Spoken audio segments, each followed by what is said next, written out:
있습니다. 아멘. 반갑습니다. 인사 한번 나누실까요? 네, 감사합니다. 3년 반 동안 예수님과 함께했던 제자들은 그분이 이 땅에서 행하신 많은 기적을 경험했죠.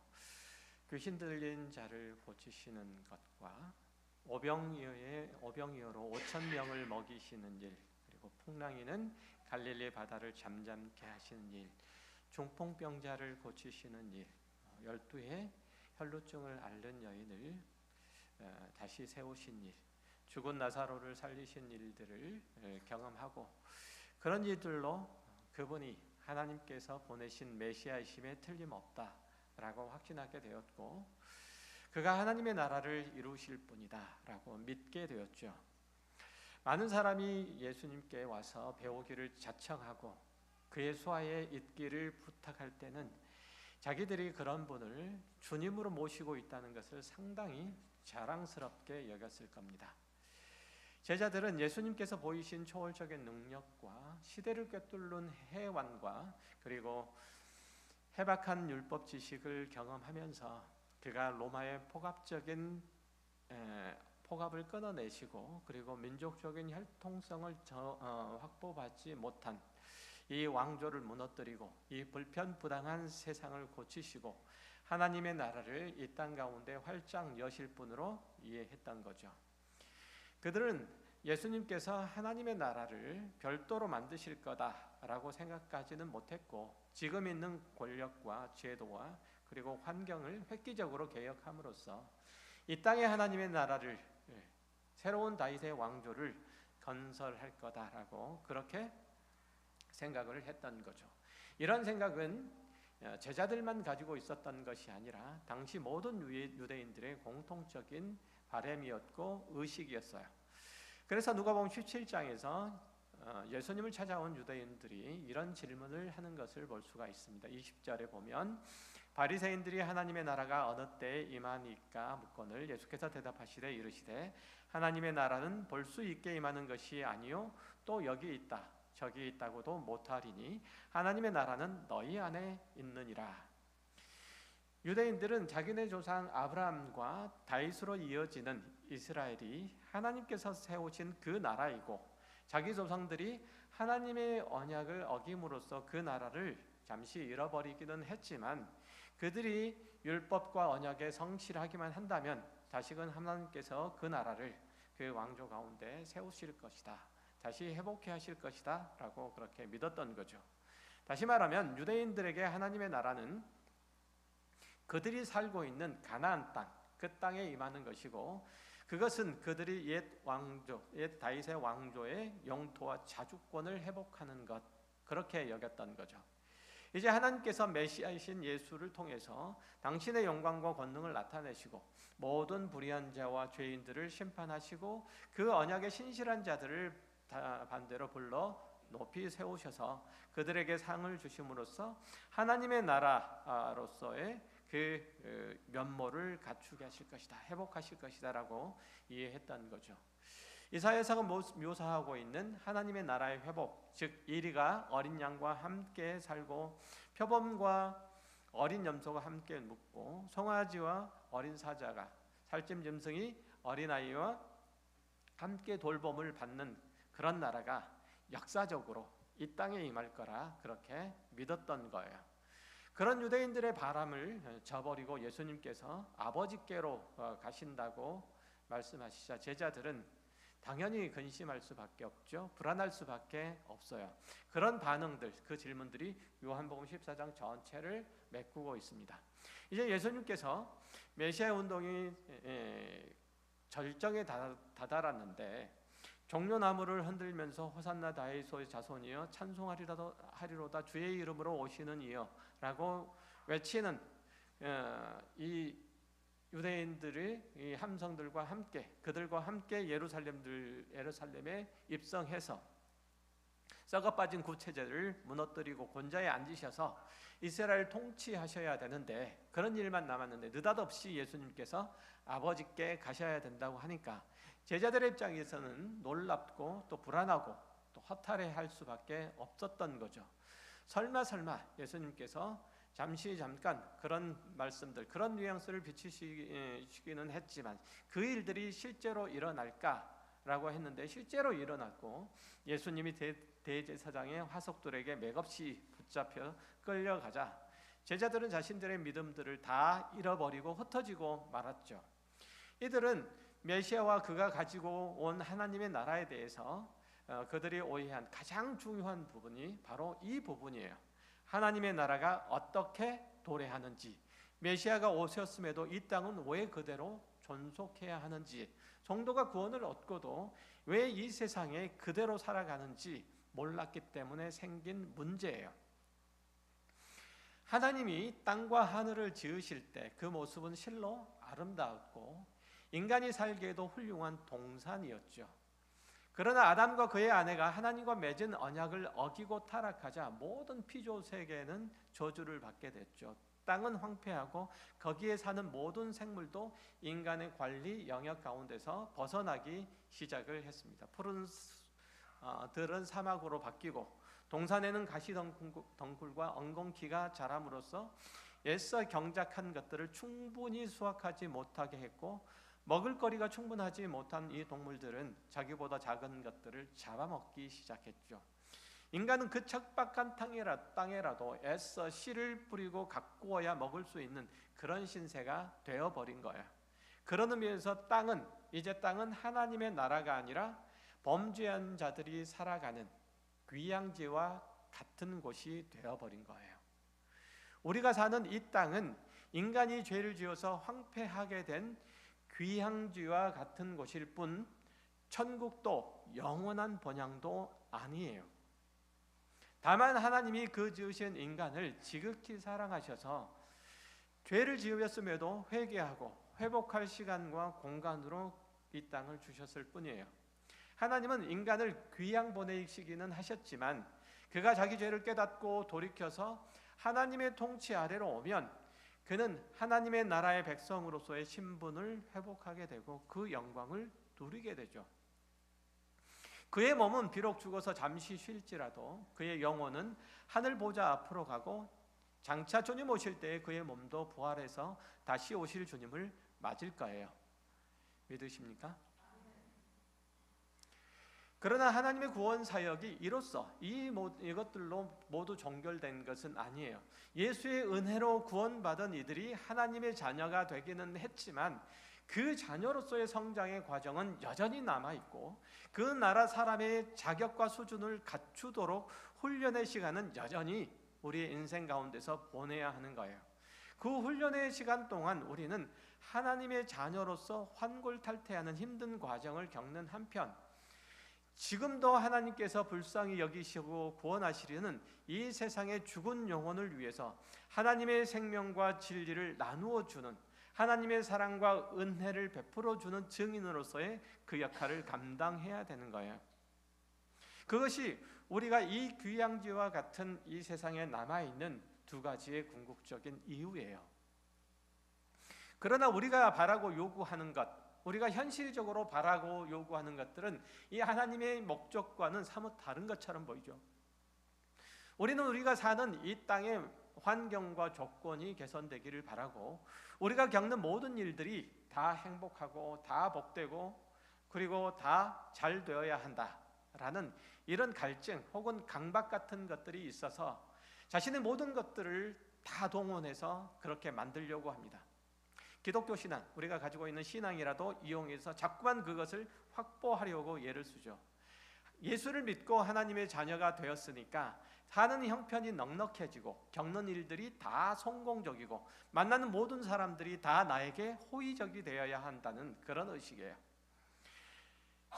내가 몸담고 있는 환경이 좋아질 것이라는 그런 기대 이런 것들이 있는 거죠. 그러나 죄송하지만 그것들은 결단코 바뀌지 않아요. 이 세상은 바뀌지 않을 겁니다. 이 세상에 속해 있는 사람들도 여러분에게 호의적이지 않을 겁니다. 이 세상의 환경들은 점점 더 피폐해질 겁니다. 절대로 바뀌지 않습니다. 제가 서두에 말했던 것처럼 이 세상은 어디라고요? 영원한 천국이 아니라 귀향지예요. 많은 신자가 소원하지만 그것을 다 누리지 못해서 늘 불만인 부분이 바로 이것이죠. 하나님은 전능하시고 하나님은 우리를 지극히 사랑하시는데 왜 오늘 내 기도에 응답하지 않으시고 왜 오늘 겪는 이 팍팍한 나의 현실을 개선해 주시지 않을까라는 거예요. 이 때문에 어떤 이들은 교회를 떠나고 신앙을 저버리기도 하죠.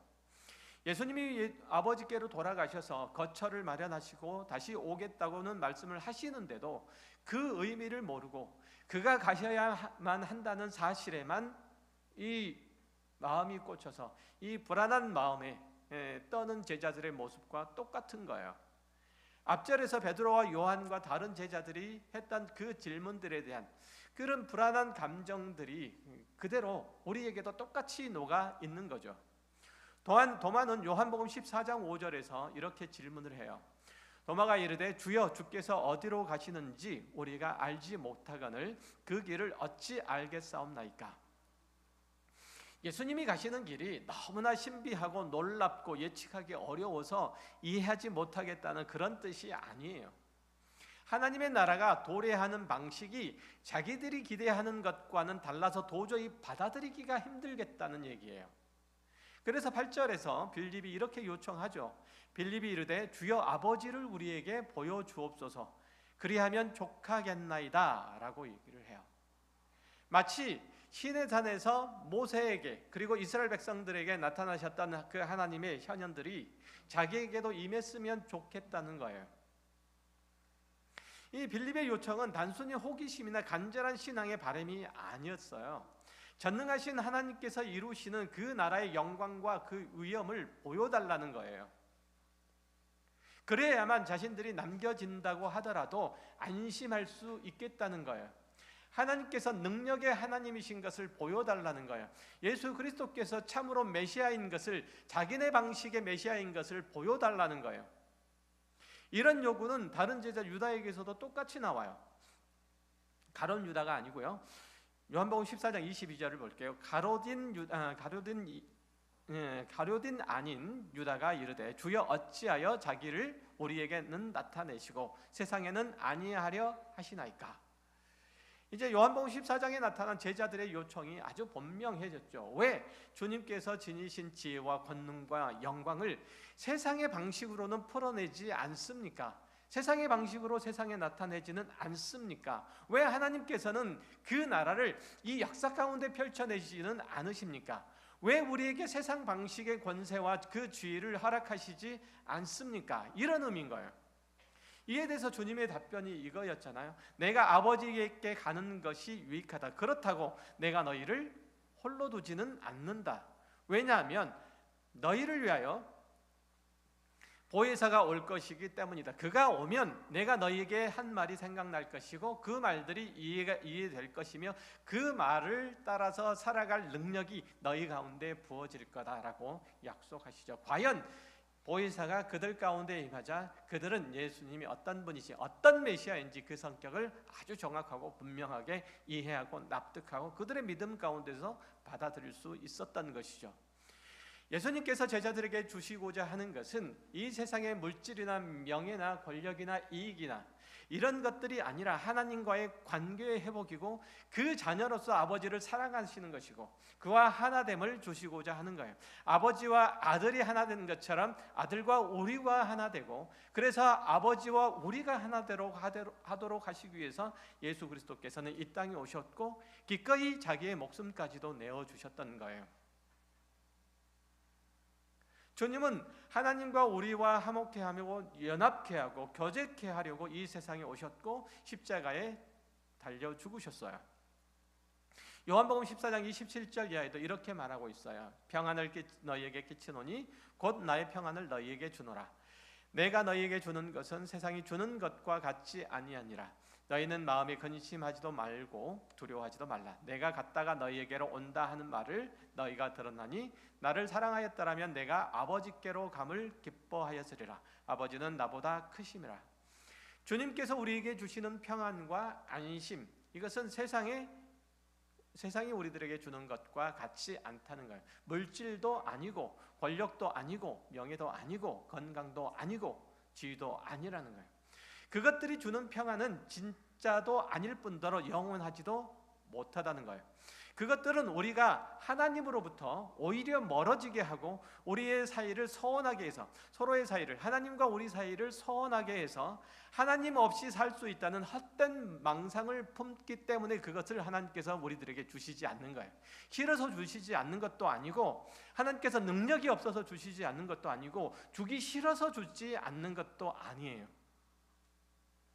그런데도 우리는 끊임없이 이것들을 얻기를 바라고 그것들을 얻으려고 신앙의 온갖 수단과 방법들을 다 동원하죠. 하나님의 사랑과 예수 그리스도의 은혜가 얼마나 크고 놀랍고 얼마나 영속적인지를 알게 하시려고 초월, 즉 기적이 필요한 것이지 그 자체가 우리 존재에 필수적이거나 우리의 신앙을 지탱하려는 동력은 아닌 거예요. 이걸 아셔야 돼요. 우리는 이 세상에서 필요한 것을 얻기 위해서 기적이 있어야 되고 이 세상에 존귀하게 되려고 능력이 있어야 해요. 하지만 하나님께서 우리를 구원하시는 것은 영원한 에덴 가운데서 함께 살자는 것이고 하늘에서 존귀하게 하고자 함임을 우리는 자꾸 잊고 살아요.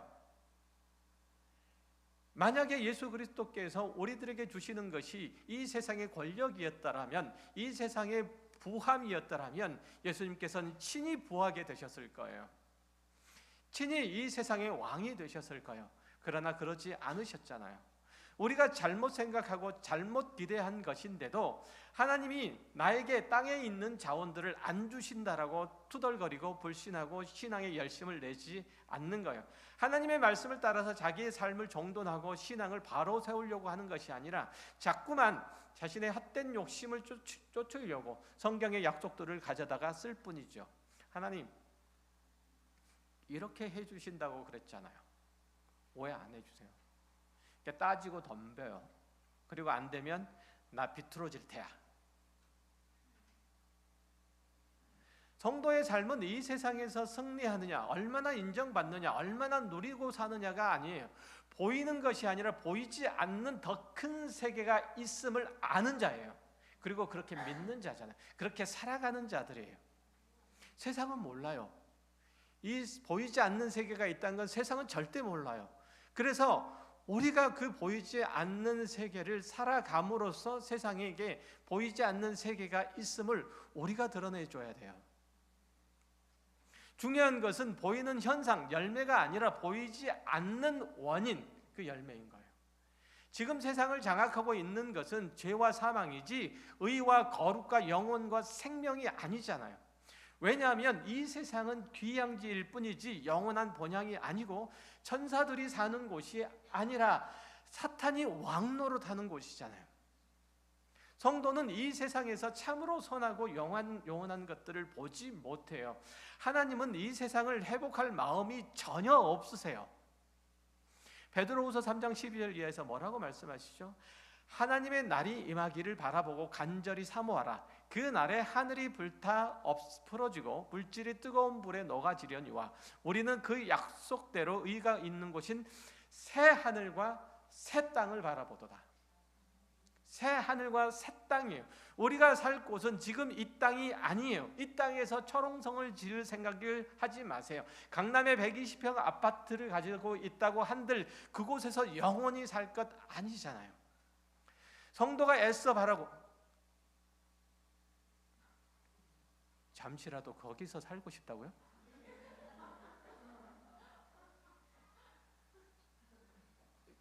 저한테 그렇게 들렸어요. 목사님 잠시라도 10분이라도 거기서 살아보고 싶은데 아까 뜨끔했어요. 성도가 애써 소망하고 바라는 것은 하늘의 것이지 이 땅의 것들이 아니고 하나님의 나라에 관한 것들이지 세상에 관한 것들이 아니잖아요. 지금 여러분이 불안해하고 불만인 것이 뭐예요? 그것은 오늘 본문에서 주님이 제자들에게 너희는 마음에 근심하지도 말고 두려워하지도 말라라고 권고하신 요소들, 바로 그 요소들일 거예요. 즉 제자들이 근심하고 염려하는 것들을 여러분들 똑같이 근심하고 똑같이 염려하고 있기 때문인 거예요. 그래서 신앙생활이 불만인 거예요. 힘이 없는 거예요. 재미가 없는 거예요. 그렇잖아요. 여러분 오늘 들어오실 때 제가 얼굴을 면면이 좀 쭉 봤거든요. 기대가 없어요. 소망이 없어요.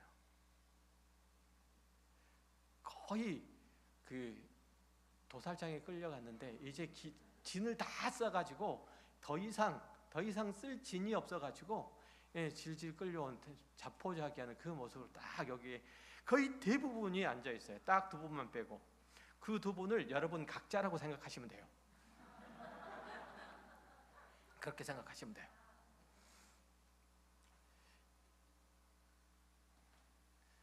그러니까 주님께서 이렇게 허망하게 아버지께로 가버리면 자기들이 이제까지 애써 주님을 따르고 하나님 나라를 이루기 위해서 수고했던 것들이 다 수포로 돌아갈 뿐더러 자기들이 예수님을 따랐다는 것 때문에 유대인들의 다음 표적이 될 것, 이게 몹시 두려운 거죠. 제자들은.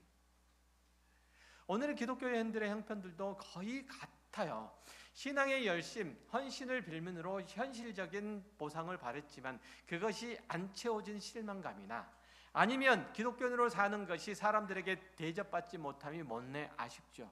아니면 너 아직도 교회 다니니? 라는 비아냥거리는 그런 소리를 부담스러워하는 거예요. 여러분이 어느 쪽이 여러분에게는 가깝게 다가옵니까? 보상을 받지 못한 실망감입니까? 손해볼 것 같은 걱정입니까? 아니면 조롱과 비난에 대한 부담감입니까? 진실한 성도는 그런 것들의 마음이 흔들리지 않는 법이에요. 오히려 믿음으로 예수 그리스도의 길을 따라 나서야 하는 거죠. 예수께서 하신 일들을 해야 되고 그보다 더 큰 일을 해야 되잖아요.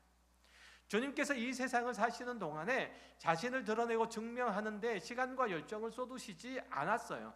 오직 아버지의 일을 이루시기 위해 십자가에 죽는 것까지 마다하지 않으셨잖아요.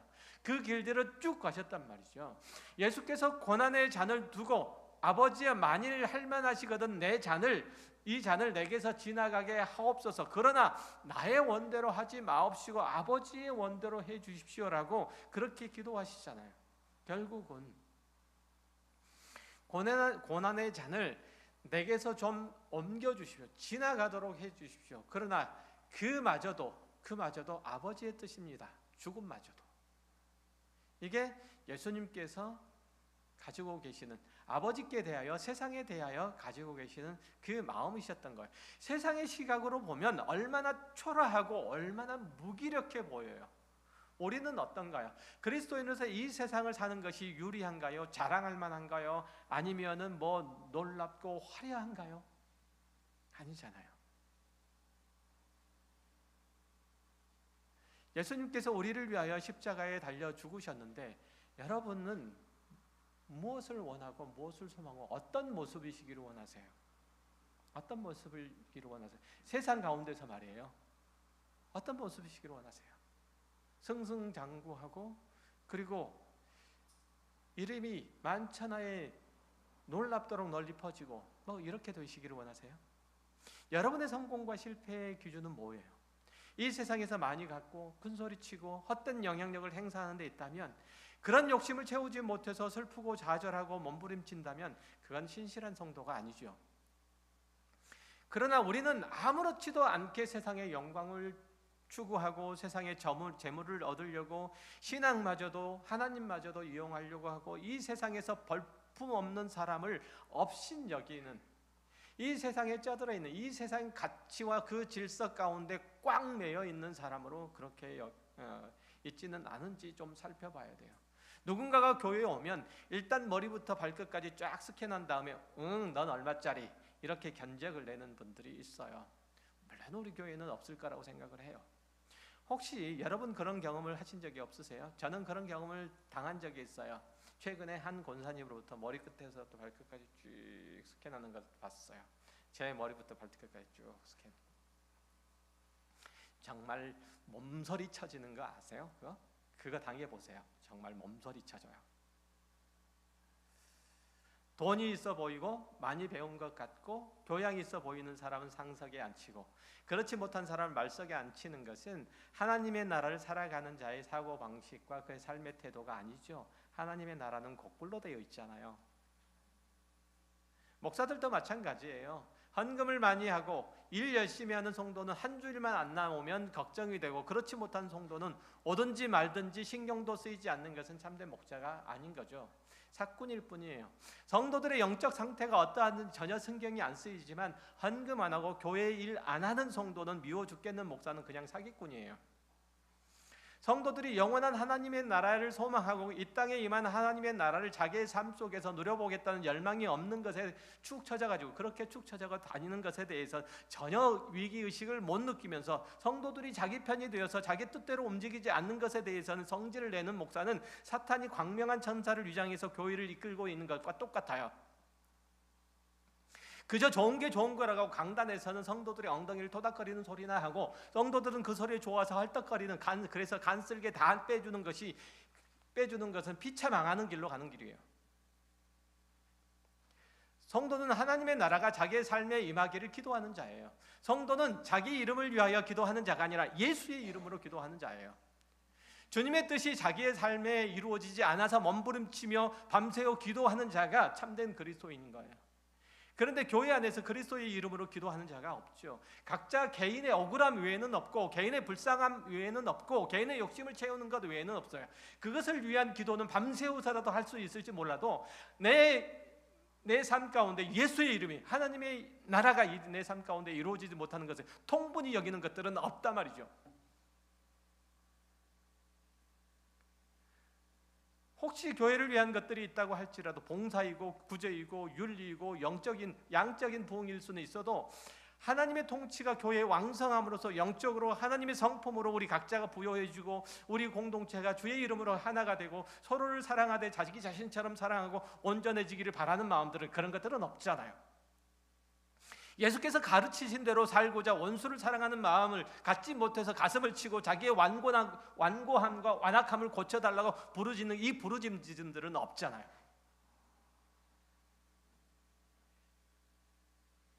신앙의 횟수만큼 신앙 인격이 자라지 못한 것을 부끄럽게 여기고 식음을 전폐하는 일은 없잖아요. 그저 나 편하게 해달라, 내 참에 깎이지 않게 해달라는 소원에는 없으니까 한국 교회가 이 모양인 거예요. 자금의 한국 기독교회는 그 힘과 그 생명을, 그 능력을 잃어버렸죠. 아니, 갈 길을 잃어버린 거예요. 갈 길을 잃어버린 거예요. 밖에 있는 사람들은 교회가 존재하는 이유를 모르겠다고 아우성치고 있는 거예요.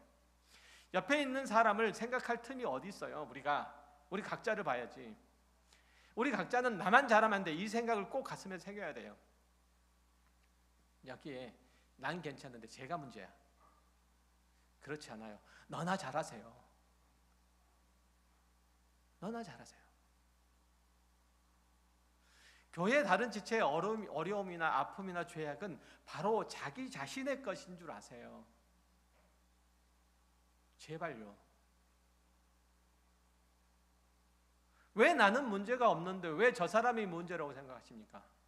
왜 나는 어려움들이 없는데 왜 저 사람은 맨날 어려움을, 제가 하나님 앞에 똑바로 서지 않기 때문에 그렇다고 그렇게 생각하십니까?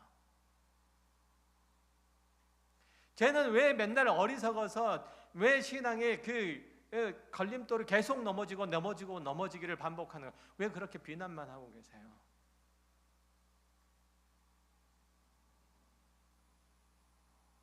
예수의 이름으로 신앙 고백하는 모든 이들은 한 형제예요. 하나님과 우리가 하나인 것처럼 여러분도 하나예요. 하나예요. 여러분 각자도 하나예요. 제장로님과 박권사님이 하나일 뿐만 아니라 제장로님과 맹건재 집사님이 하나예요. 하나예요. 아닌가요? 제가 잘못 얘기했나요? 그래서 공동체잖아요. 한 몸, 공동. 그렇죠?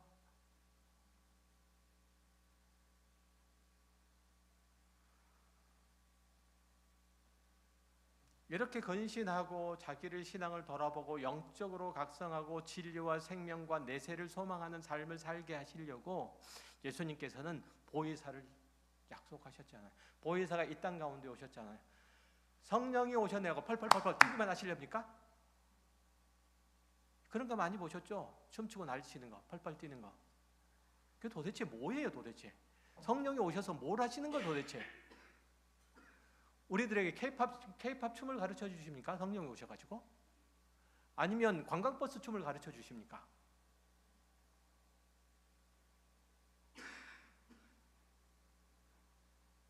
그거 보셨어요?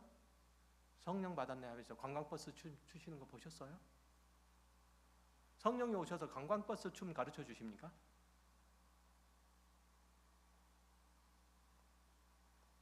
성령이 오신다니까 사람들이 기뻐 춤추고 혀가 꼬이고 방언하고 몸져 놓던 사람이 일어나고 평소에 안 보이는 것들 보이는 은사가 생기고 뭐 이런 것들을 생각하지 마세요. 성령 하나님은 그 때문에 오시지는 않았어요. 그런 일들을 하지 않으신다는 뜻은 아니에요. 요한복음 14장 26절에 보혜사 곧 아버지께서 내 이름으로 보내실 성령 그가 너희에게 모든 것을 가르치고 내가 너희에게 말한 모든 것을 생각나게 하리라. 주님이 약속하신 성령이 오셔서 하신 일은 우리가 그리스도의 제자로서 세상의 도전 앞에서 당당히 진리를 선포하고 복음의 증인이 되고 자기를 부인하고 십자가를 질 수 있는 영적 각성을 이루시는 일들이에요. 그것을 할 수 있는 힘을 주시는 거예요. 그렇게 해달라고 성령께서 내 마음을 내 삶을 주장해달라고 그렇게 기도해야 되시는 거예요. 성령이 우리 가운데 계심으로써 우리에게 현실적으로 필요한 것을 필요한 것들을 채워주시는 게 아니라 예수께서 이 땅에서 행하신 일과 가르치신 말씀과 살아가신 삶의 모범을 따르도록 하시기 위해서 성령께서 오셨다 이거예요. 성령을 받았으면 여러분 성령 안 받았습니까? 성령 안 받으셨어요? 성령 안 받으신 분은 예수를 그리스도라고 시인할 수가 없는 거예요. 성령 안 받으셨어요? 다시 한번 받으셨어요? 안 받으셨어요? 받으셨어요. 물론 예수를 흠모하고 따르고 그 말씀에 순종하는 신앙을 어렵기 때문에 우리를 도우시고 지키시되 말할 수 없는 탄식으로 우리를 위해서 기도하시는 분이 성령 하나님이신 거예요. 거꾸로 말하면 성령은 우리로 하여금 영혼과 생명과 진리를 위해서 살아가도록 분발을 촉구하시며 그런 삶을 살아갈 때 닥치는 시험과 환난과 그 괴로움들을 이기도록 거기에 무너지지 않도록 하시는 분이 성령 하나님의 일이에요. 그래서 그리스도인이 그리스도인답게 세상 앞에 당당히 설 수 있도록 그렇게 하시는 분이 성령 하나님이신 거예요. 나는 그리스도인다 라고 세상 앞에서 누구 앞에서도 그렇게 얘기할 수 있도록 하시는 분이 성령 하나님께서 여러분들 가운데 행하시는 일이에요. 그렇게 살 수 있도록. 그런데 우리는 그저 이 세상에서 쉽게 편하게 생각 없이 살기를 바라죠. 먹고 사는데 지장이 없고 집에 우환이 안 생기고 자식들이 속썩이지 않아서 하나님을 생각하지도 않고 하나님을 찾아와서 아쉬운 소리도 하지 않아도 되는 그런 생활을 소원해요. 그것을 평온하고 행복한 삶이라고 여기고 부단히 추구하잖아요. 그렇죠? 그것은 혼란한 사사시대 이스라엘 자손들이 자기 삶에서 추구하는 그런 것들이었어요. 똑같았어요. 사사가 지나간 다음에 통치하던 시대에 그들은 몇 년 동안 평온해요. 어떻게 평안하다고요? 먹고 사는데 지장 없이 평온하다고요. 이스라엘 백성들은 젖과 꿀이 흐르는 가나안 땅에 들어가서 살면서 하나님을 잊고 그야말로 평온히 살았어요.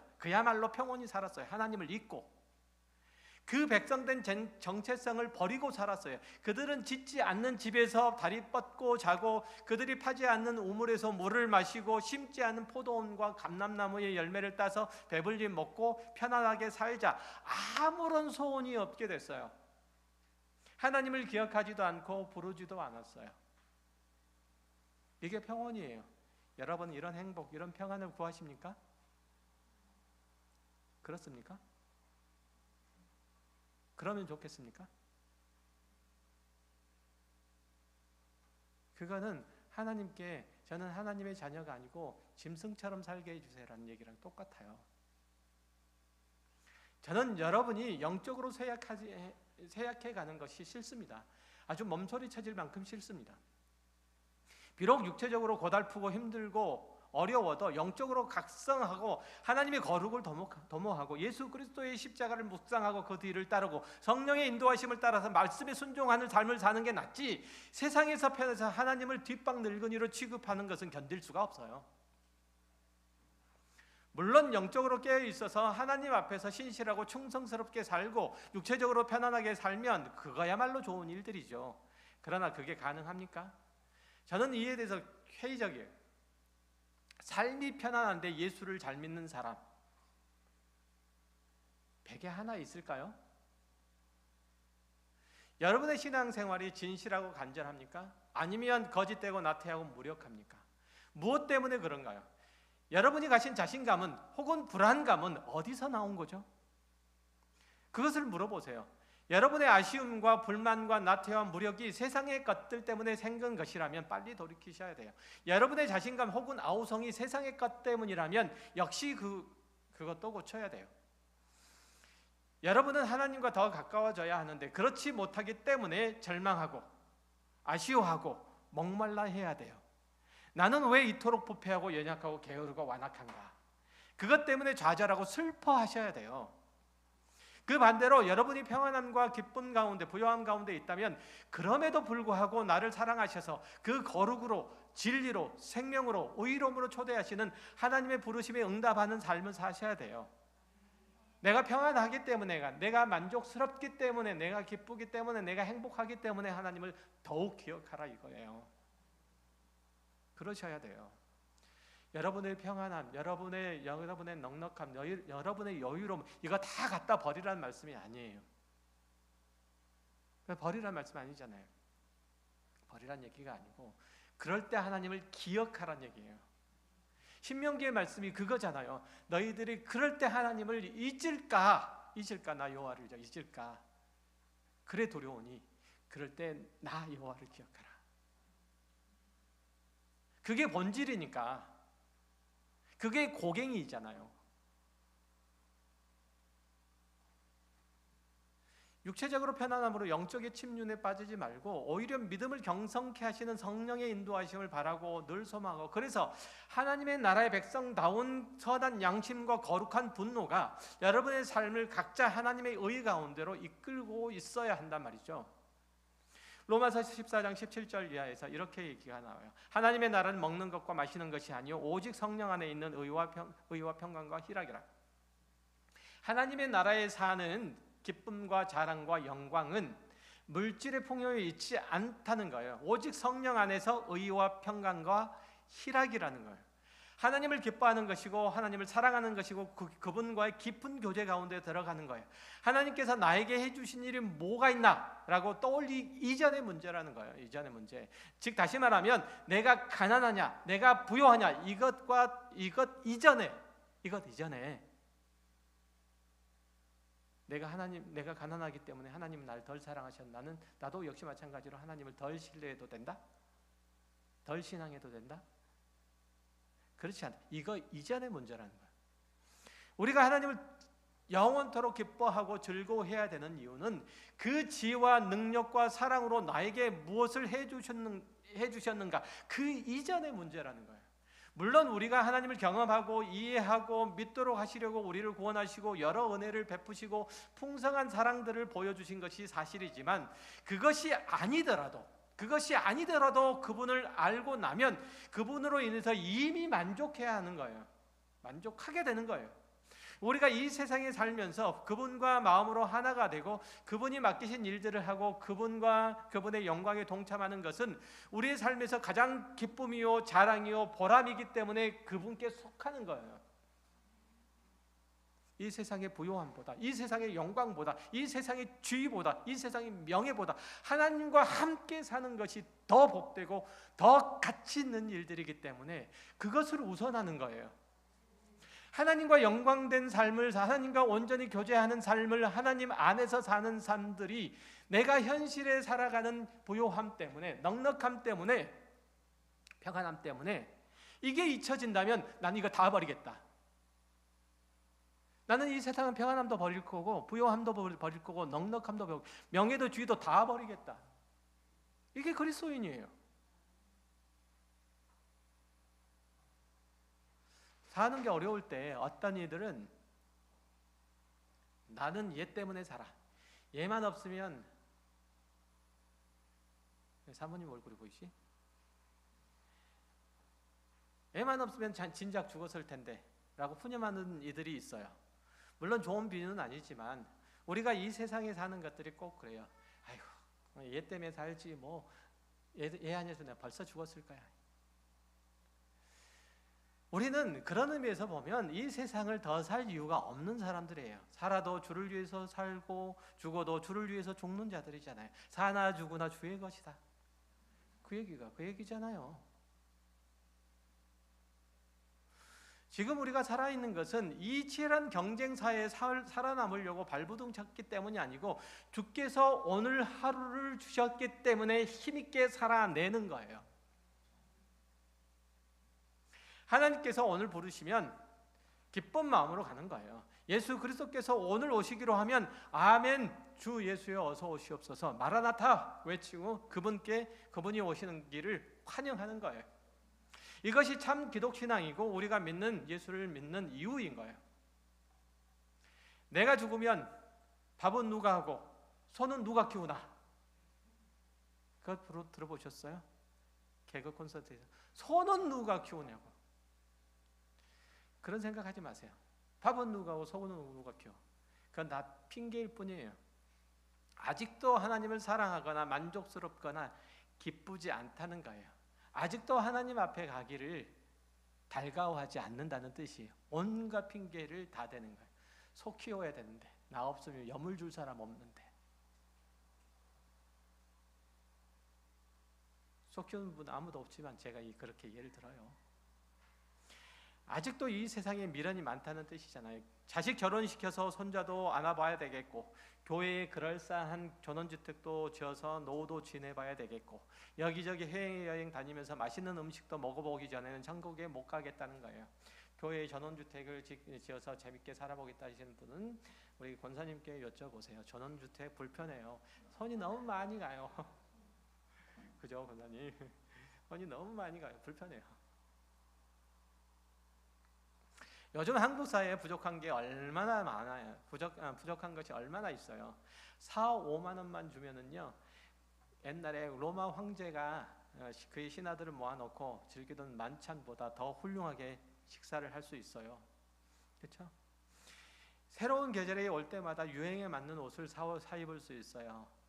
지루하면 언제든지 여행을 갈 수 있어요. 그러니 천국 가는 것이 기대되는 일이 아니에요. 그렇지 않아요? 지금 천국 가기를 소망하십니까? 여기서 살기도 좋은데. 그렇잖아요. 요즘이야 좀 그렇지만 2000년대 초반만 해도 천국이 좋다고 분당만 하겠느냐라고 거기에 사는 아줌마들의 자신감 넘치는 반발이 있었어요. 응? 그렇지 않아요? 주어진 삶이 어떠할지라도 여러분에게 결국 남는 것은 그 모든 삶의 정황 가운데서 하나님의 자녀로 살 것인가, 그리스도의 사람으로서 십자가를 질 것인가, 성령의 인도하심을 따라서 그 영원한 나라를 준비할 것인가, 그 나라가 임할 때에 나도 거기에 있게 해주시오라는 소원을 품고 있는가, 이 문제만 남아있을 뿐이에요. 여러분의 삶의 환경이 어떠할지라도 그것만 딱 남아있는 거예요. 그런 의미에서 우리는 다 똑같아요. 다 동일해요. 여러분이 그리스도인으로 삶을 어떤 삶의 어떤 형편에서도 믿음을 따라 사는 일들을 유보하지 않고 성령의 지키심과 인도하심을 따라 닥쳐오는 환난과 시험에서 이겨본 신앙의 경험이 없는 한 여러분의 마음 가운데는 언제든지 마음의 근심이, 염려가, 두려움이 이런 것들이 찾아올 거예요. 이것들 외에는 맛볼 수 있는 것들이 없을 거예요. 그런 여러분의 신앙생활에 하늘의 평안이 어떻게 임하고 마라나타라는 외침이 어떻게 있을 수가 있어요. 다만 예수님은 오셔야만 하지만 지금은 말고 조금만 놀다가 정신 차리면 허둥대지 않도록 조금만 더 준비를 할 때 그때 오십시오. 여기 있는 분들이 혹시 그런 생각을 가지신 분들이 혹시는 없는지. 그건 아니에요. 여러분은 왜 예수를 믿게 되었습니까? 왜 신앙인으로 살게 됐습니까? 영원한 나라의 신민이 됐고 그 나라에 속한 자로서 자질과 성품을 갖추기 위해서예요. 그것을 이루기 위해서 여러분의 신앙의 현실의 분발이 이루어져야 하는 거예요. 여러분 안에 성령이 주신 의와 평강과 희락이 왜 없는가? 이 세상의 것들을 얻기 위해서 나는 왜 전전긍긍 오늘도 내일도 그러고 있는가? 내 입은 왜 내 신앙에 대해서, 내 신앙 현실에 대해서 오리처럼 뚝 튀어나와 있는가? 생각하셔야 된다는 거예요. 여러분의 지위가 높아져서 영향력을 발휘하고 여러분의 지식이 많아져서 입을 부지런히 놀리고 그러면 아래 것들이 닥치고 그 얘기를 기울여 듣고 여러분의 재물이 많아져서 사람들이 그 앞에 굽신거리는 것을 보지 못해서 억울하면 여러분들은 이 땅에서 살아가면서 늘 그것만 찾게 될 거예요. 이 소원에서 벗어나셔야 돼요. 여러분은 이 땅에서의 소원보다는 하늘 소원을 가지셔야 돼요. 하나님의 자녀답지 못한 것들에 대해서 내 삶 가운데 하나님의 나라가 임하지 못한 것들에 대해서 통분히 여기셔야 돼요. 여러분은 이 세상을 살면서 두려워할 수밖에 없고 근심할 수밖에 없고 세상의 헛된 신을 찾아 경배할 수밖에 없는데 그것은 이 세상에 소원을 두고 있는 한 그렇다는 거예요. 예수님께서 다시 오신다는 그 약속들을 망각하고 오늘 현실에서 겪는 결핍과 억울함과 약함을 원망하고 그런 상황만, 그런 형편만을 이겨보려고 애써 일하게 될 거예요. 예수님께서 아버지께 가시면서 우리를 데려오신다고 약속하신 것이 있잖아요. 데리러 오신다고. 데리러 오실 거예요. 데리러. 그러니까 그 날을 손꼽아 기다리셔야 돼요. 그 날을 멍하게 잊지 마시고 신부된 자로서 거룩함과 순결함과 의로움을 지키셔야 돼요. 여러분 각자의 신앙을 그리스도인으로서 날마다 새로워지기를 소망하고 하나님과 점점 더 가까워지기를 원하고 하나님의 형상으로 늘 새로워지기를 원하고 그래서 아침마다 내 얼굴이 하나님의 형상으로 새로워졌나 매일 보기를 두려워하지 않아야 돼요. 어떤 이들은 한 5년 동안 자기 얼굴을 안 본 사람도 있다고 하더라고요. 거울로 갖고 가셔야 돼요. 여러분들 그것을 위해서 하나님께서 그 아들 예수 그리스도를 보내셨잖아요. 그래서 여러분 한 사람을 위해서,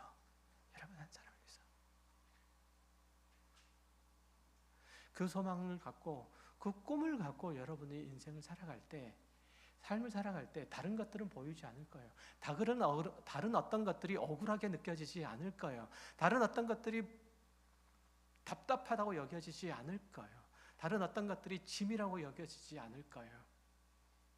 오직 하나님께서 나를 통해서 이루시고자 하는 그분의 영광이 내 삶 안에 온전히 드러나지 못한 것들이 통분히 여길 거예요.